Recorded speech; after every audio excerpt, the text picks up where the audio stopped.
श्रीराम संसार हाची दुःख मूळ लादती दुःखाचे इंगळ मागा बोलिली तळमळ गर्भवासाची गर्भवासी दुःख झाले ते बाळक विसरले पुढे वाढो लागले दिवसेंदिवस.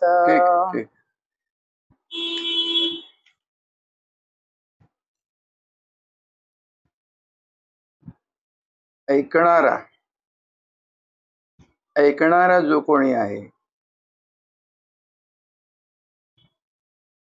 तो ऐकतो आहे. ऐकणं घडतंय ज्या कोणाला त्याने नीट ऐकायचं आहे आणि समजून घ्यायचंय. बरोबर आहे. आताच जे काही श्रवण घडणार आहे ते नीट ऐकायचं आहे आणि समजून घ्यायचं आहे. बघा, श्रीमद ग्रंथराज दासबोधाचा आता हा 3रा दशक आहे. 3ऱ्या दशकातला आता कोणता हा समास आहे? दुसरा सुरू आहे. आणि समासाचं नाव आहे स्वगुण परीक्षा. स्वगुण परीक्षेचे मला वाटतं चार समास आहेत लागोपाठ. पहिला जो आहे तो जन्म दुःख निरूपण असा आहे. त्याच्यानंतर स्वगुण परीक्षेचे 4 समास आहेत.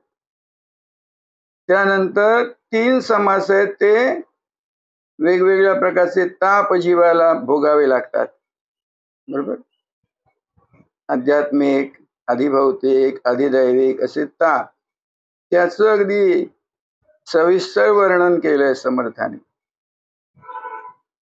8 झाले समास ना, 5 आणि 3 8. आणि नंतर 9वा जो आहे तो मृत्यू निरूपण आहे. जीवाला मरणाला सामोरं जावंच लागतं. जो जन्माला आलेला आहे, पहिला जन्म दुःख आहे ना, त्याला जीवाला मरणाला सामोरं जावंच लागतं. तर हे सगळं कळल्यावरती वैराग्य आलं पाहिजे, विरक्ती आली पाहिजे, काही खरं नाहीये असं वाटलं पाहिजे. म्हणून मग वैराग्याचा या 3ऱ्या दशकामधला शेवटचा जो 10वा समास आहे तो वैराग्य सांगणार आहे. नीट ऐका.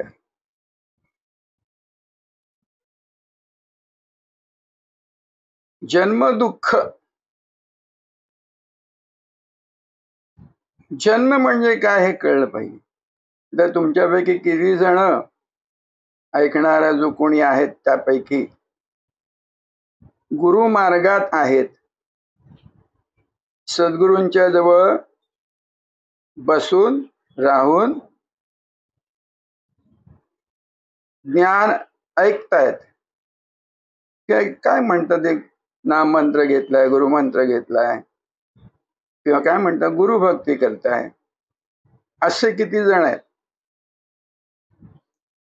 काही जण देवभक्ती करणारे असतील, देवळात जातात, नित्यपूजा करतात, उपास तपास करतात, तीर्थयात्रांना जातात, असेही असतील, असू शकतात, असतातच. काही यापैकी काहीच न करणारे पण असतील. जो कोणी ऐकतोय त्याने नीट ऐकायचंय आणि विचार केला पाहिजे. तस्मात विचार करावा असं समर्थाने सांगून ठेवलं. तस्मात विचार करावा, विचार केलाच पाहिजे. आता पहा, तुम्ही कोणी ऐकणारा जो कोणी त्याला विचारतो की तू स्वतःला काय मानतोस, तू स्वतःला काय समजतोस.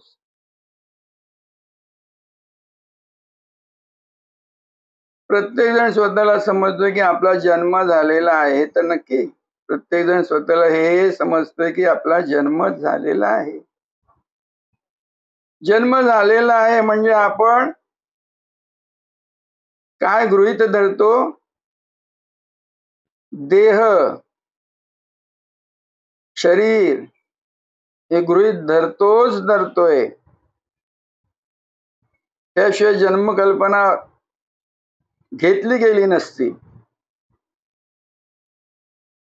जन्मकल्पना असा शब्द वापरलाय, लक्षात घ्या. जन्मकल्पना.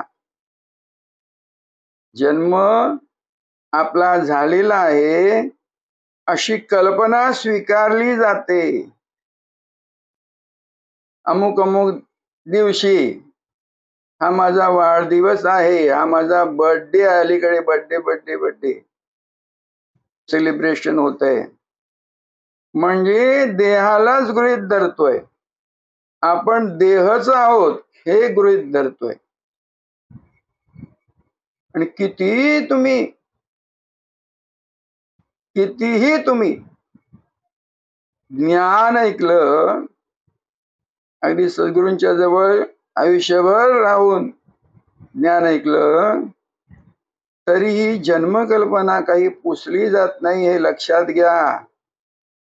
आपण देह आहोत, हे शरीर म्हणजे आपण आहोत, हे मन आपल्याला जे जाणवतं, बुद्धी म्हणा काय म्हणा, हे सगळं जे काय आहे देहाला चिटकून आलेलं, उभं राहिलेलं, डसलेलं म्हणा, चिकटलेलं,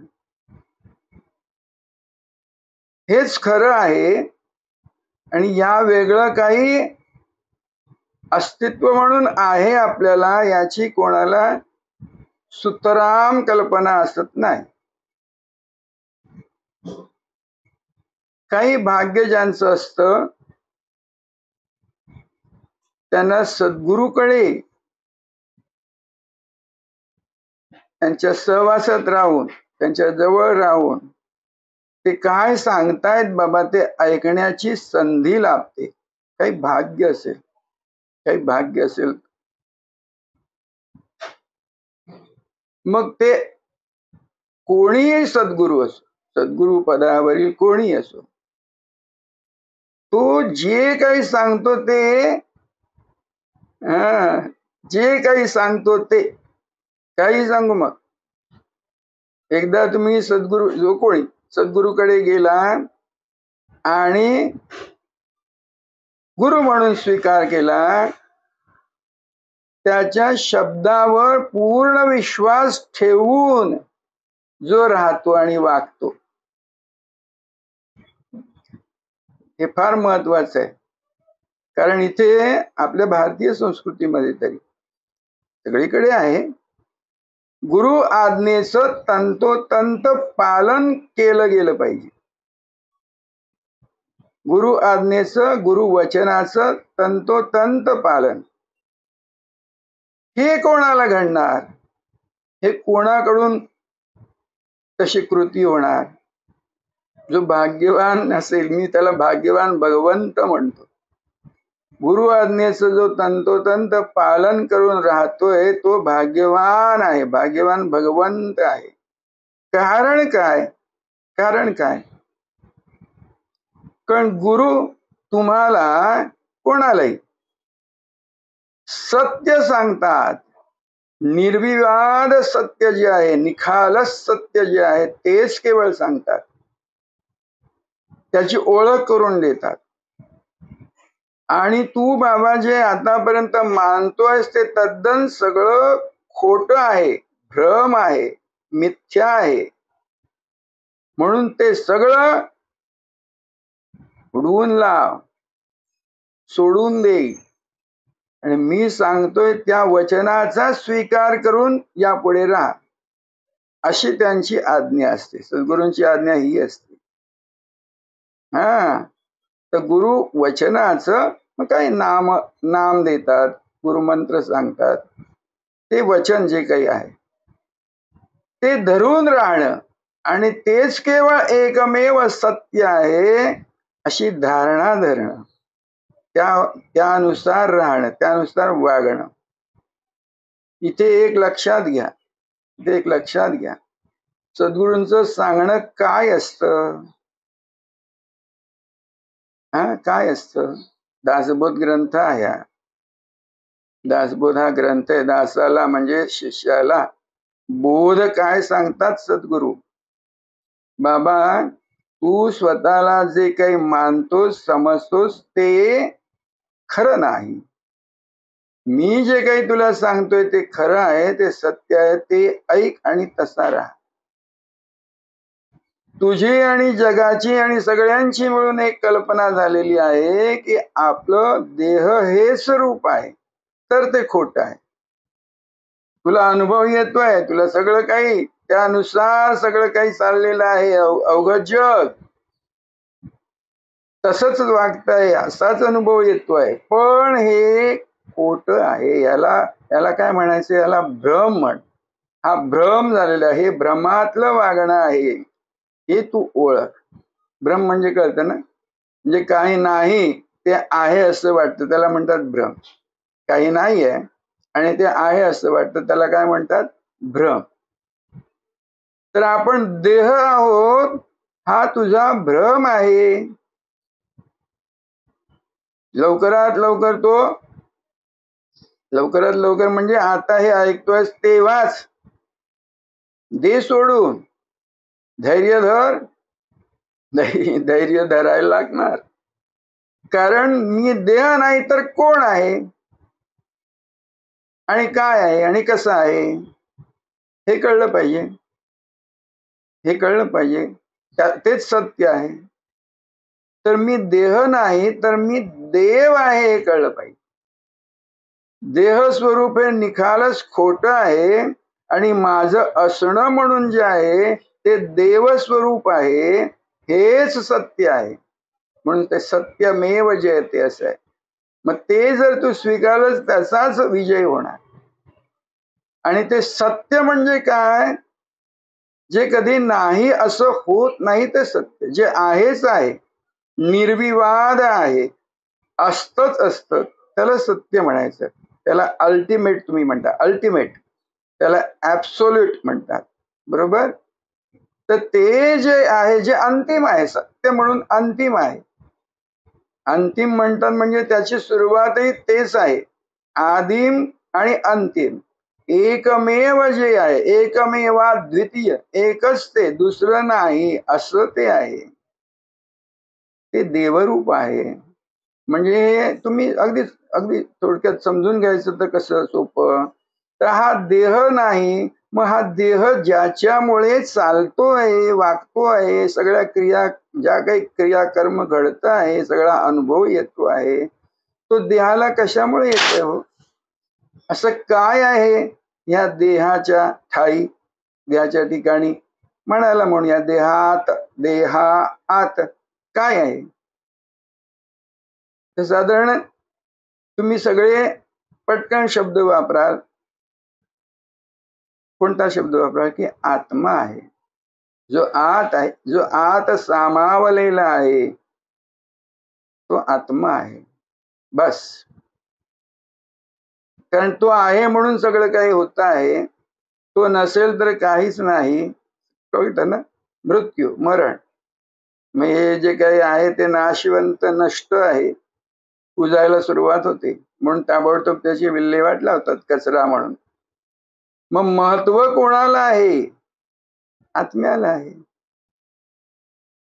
देह नाही खरा, मग त्या देहात जो आहे तो खरा आहे, त्यालाच देव म्हणायचं.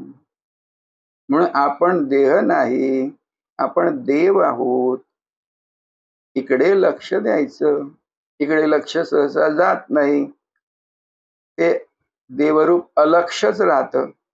तर ते जे अलक्ष आहे त्याला लक्षात घ्यायचं आणि तसं वागायचं, तसं राहायचं. बस, एवढं सोपं आहे.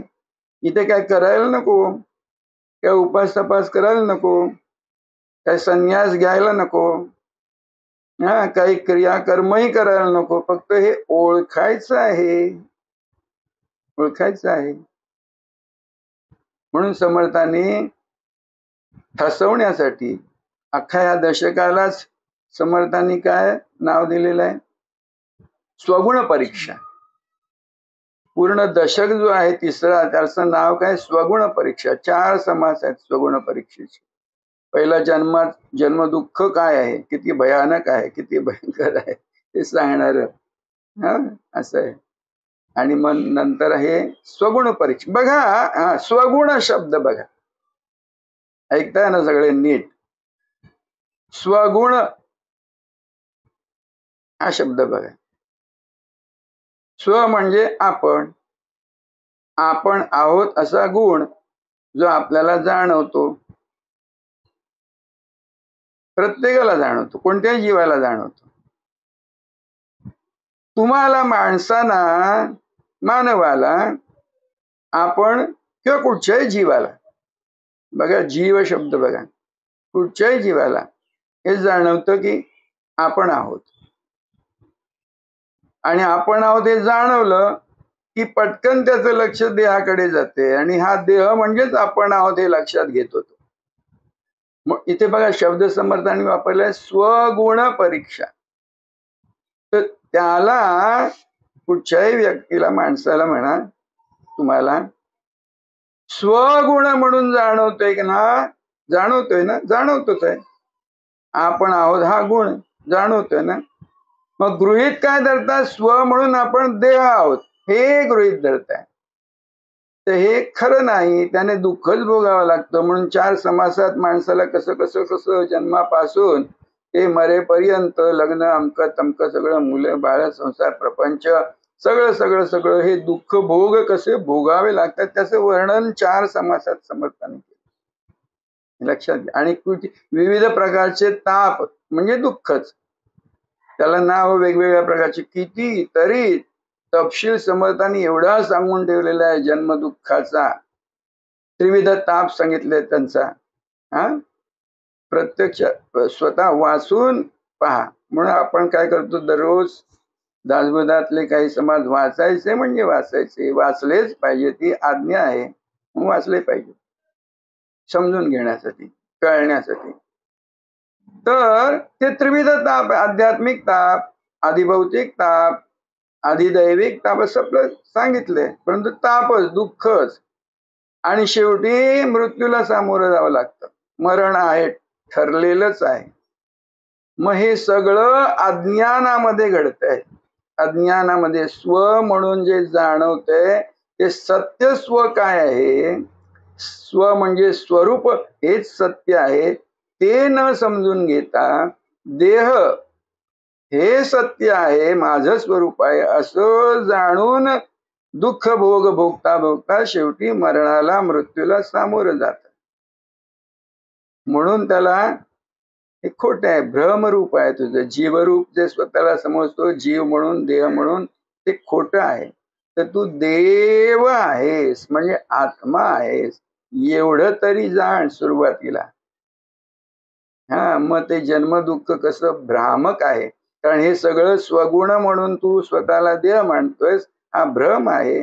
त्यामुळे मृत्यू हा सुद्धा भ्रम आहे, कारण सुरुवातीला जो जन्म म्हणून झाला तो तू भ्रम म्हणून स्वीकारलास, देह म्हणून, शरीर म्हणून. तर हे तुझं सगळं दुःख भोगाचं जमा कशात होत आहे, भ्रमामध्ये होत आहे, निखालस खोट सत्य. तर ह्या अज्ञानात होते. तर ज्ञान करून घे, सत्य काय हे समजून घे. तर तू जीवन आहेस, तू जीवन आहेस, नाहीसच शिव आहेस. शिव म्हणजे ईश्वर, देव, देवस्वरूप आहे. तर जीवोहम म्हणू नकोस, चिदानंद रूप शिवोहम म्हण, अशी आज्ञा आहे. गुरूंची आज्ञा तुम्हाला काय आहे, तू जे काही सत्य स्वरूप आहेस ते ओळख. तुझं तू निजांगाने ओळख. कोणाची तिथे ऐकून होत नाही, वाचूनही होत नाही. ऐकून ऐकून ऐकून श्रवणाने होत, पण ते स्वतः ऐकून, स्वतः ऐकून, अनुभवाने ऐकूनच होणार, श्रवणानेच होणार. श्रवण फार महत्वाचं आहे. श्रवण काय होतंय, सद्गुरू सांगतात तू देह नाहीस, तू देव आहेस, हे ऐकायचं आणि तसं राहायचं, तसं वागायचं देवस्वरूप म्हणून. आज बघा, आज काय आहे, मार्गशीर्ष महिन्याचा हा पहिला दिवस आहे. अमावास्या संपते आणि ताबडतोब आजचा पहिला दिवस आपण म्हणतो ना प्रतिपदा. आपण मार्गशीर्षाच्या ह्या पहिल्या दिवशी देव दिवाळी करतो. आधी होऊन जाते जे स्वतःला माणूस समजतात, नरदेह म्हणून, तर त्यांची दिवाळी. पण जो गुरुपुत्र आहे, जो ज्ञान ऐकतो आहे आणि ज्याने हे ज्ञान सत्य मानलं आहे की मी देह नाही, मी देव आहे, त्याची ही दिवाळी आहे. आपण देव आहोत, ते आपलं देवरूप आपल्या ठिकाणी जो पाहतो त्याच्यासाठी दिवाळी आहे. आणखी कोण देव नाही, तुमच्या वेगळा देव नाही, स्वरूपा वेगळा देव नाही, हे लक्षात घ्या. तर भगवंतानी, भगवान श्रीकृष्णाने भगवद्गीतेमध्ये एक वचन आहे त्यांचं, की मासानाम मार्गशीर्षो अहम. मार्गशीर्ष महिन्याचं महत्व भगवंतांनी भगवद्गीतेत सांगून, सर्व 12 महिने आहेत ना, तर त्यात मार्गशीर्ष महिना म्हणजे मी स्वतः आहे असं सांगून ठेवलेलं आहे. एवढं पावित्र्य मार्गशीर्ष महिन्याला भगवंतांनी दिलेलं आहे. आणि म्हणून आजच्या पहिल्या दिवशी देव दिवाळी आहे. तेव्हा देव होऊन राहा, म्हणजे दिवाळीचं जे काही तुम्ही काय म्हणता ते दिवाळीचं स्वरूप आनंददायी जे आहे, आनंद मूल जे आहे, ते तुमच्या ठाई उजाडेल, त्याचा प्रकाश पसरेल, आत्मस्वरूपाचा प्रकाश पसरेल. तो उजेड तुम्ही स्वतः आहात. मला वाटतं ज्ञानेश्वरांनी म्हटलंय कोणी, की उजेडी राहिलो उजेड होऊन, उजेडी राहिलो उजेड होऊन. हा सर्व जो आहे तो आत्म्याचा, परमात्म्याचा उजेड आहे, परमात्म्याचा प्रकाश आहे, हे जाणा, हे ओळखा. आणि त्या उजेडाचाच अंश आपण स्वतः आहोत स्वरूपामध्ये. देव अंश, दिव्यत्व, आपलं असणं हे दिव्य असणं आहे. आणि ते दिव्यत्व म्हणजे काय माहितीये, ते नश्वर नाही, नाहीस होणारं नाही, मृत्यू त्याला स्पर्श करू शकत नाहीत, असं असणं आपलं आहे. दिव्य असणं, देवाचं असणं, देवरूप असणं. आणि म्हणजेच ते अमर आहे, अमृत आहे. अमृत आहे स्वरूप आपलं, अमृत आहे, स्वरूपाने आपण अमृत आहोत. असं दिव्यत्व आपल्या ठाई आहे, ते आपण जाणायचं. मग देव दिवाळी आपली साजरी होते. ही देव दिवाळी गुरुपुत्रांची नित्याची राहते, नित्याची असते. तर हे लक्षात घ्या. जय गुरु. राजाधिराज सद्गुरुनाथ निसर्गदत्त महाराज की जय. राजाधिराज सद्गुरुनाथ सिद्धरामेश्वर.